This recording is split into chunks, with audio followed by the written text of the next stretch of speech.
What kind of future is mankind facing? Where will globalization go? How to maintain the peace, dignity, and equality of the healthy global village? Before the post-epidemic era comes, people need to rethink life and the future.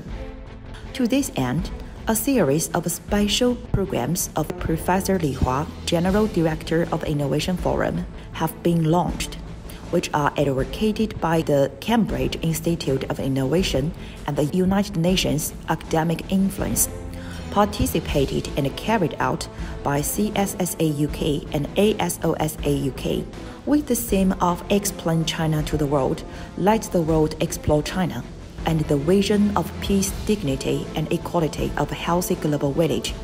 The first webinar, Development Trends, Opportunities, and Challenges of Global Higher Education and International Scientific and Technological Innovation Cooperation in the Post-Academic Era, was successfully held on June 13, 2020 UK time.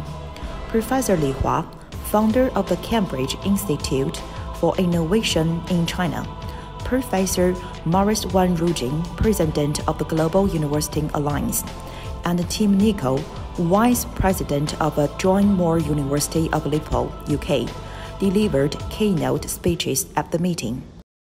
For me to address, which I use the word, embracing innovation and lead to the future.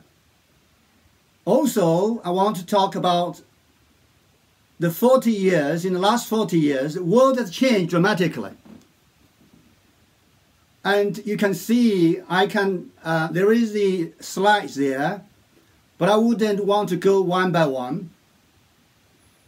The 40 years, actually, the change between West and East, and China's reform and opening, and in 2016, the Brexit, and 2020,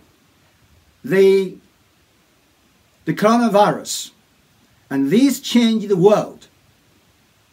I mentioned the cases, the 40-year case, and also the case for China to battling the coronavirus. So what has enabled China to do so? So this is the word and want to hear. So the 21st century clearly is, I call it the large reflection and rethinking, and calls for great big ideas and wisdom and strategy. So for this webinar, actually, we use the three words: internationalizations, globalization, and embracing innovation. Now, many times people ask me, could embracing innovation be replicated elsewhere? The answer is yes. The embracing innovation is, by many authors, many researchers, regarded as innovation for peace, and which breaks the historical curse, and that the rising power will challenge the existing power. And this is the thinking. But in fact, embracing innovation breaks the historical curse. Finally, now I would like to share with colleagues and friends, the world needs conceptual, theoretical innovation and conceptual, ideological innovations. Without these, all the other innovations are empty talk, so which undoubtedly stand still. And technological innovation and social innovations complement each other. Thank you so much. Thank you. We have to install in our students an ability to think in global terms and to be comfortable to operate within a globalized world, but also to have a sense of responsibility, what they do with that. What do they actually do with globalization?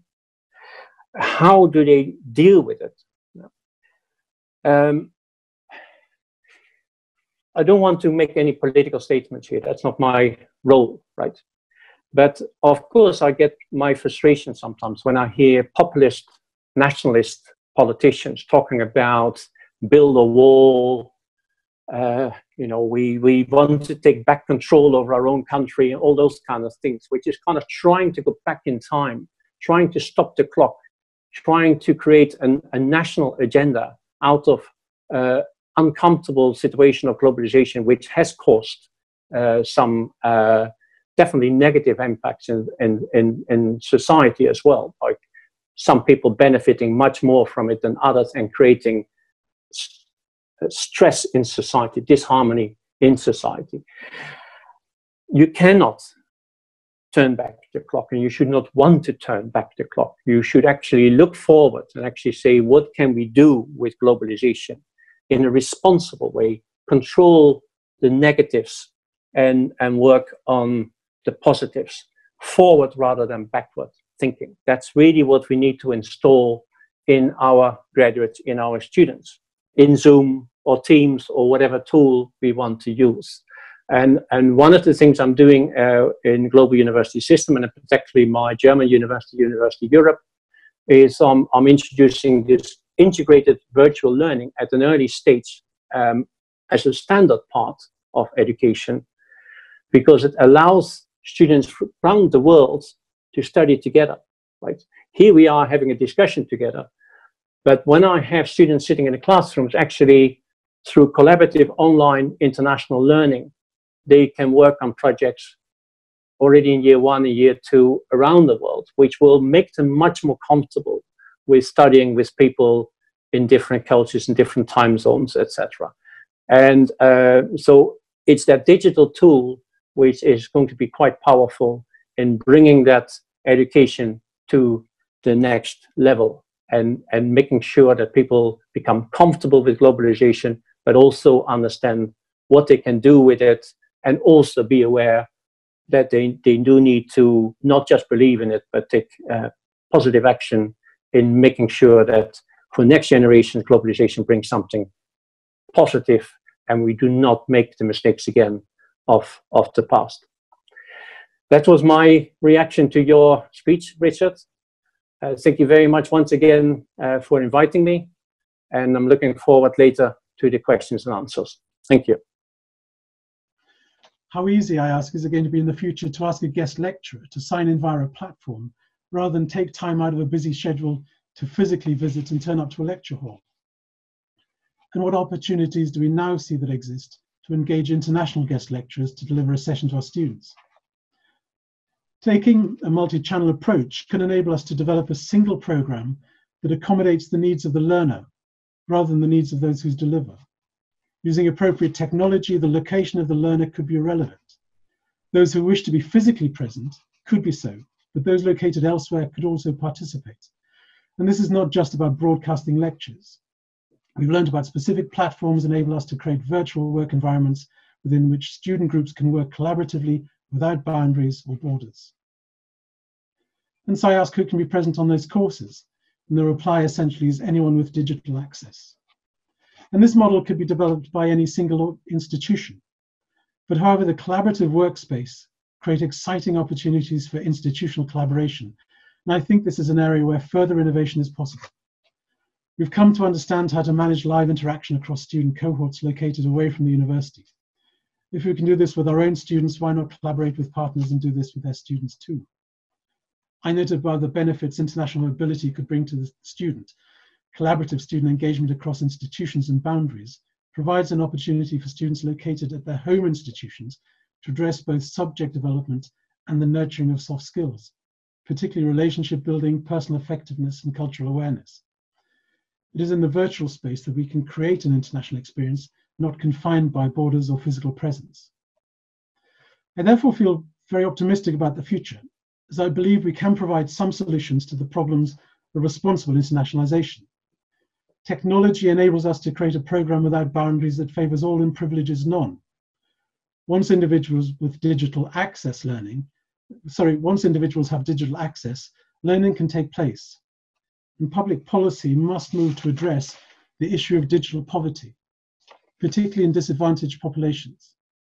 If we deal with the issue of digital poverty, millions of excluded young people around the world could have access to an excellent international educational experience created by leading institutional education institutes. Secondly, by changing program delivery mechanisms, the need to be able to physically relocate is reduced. It will still be an option, but an alternative route to that educational experience becomes possible.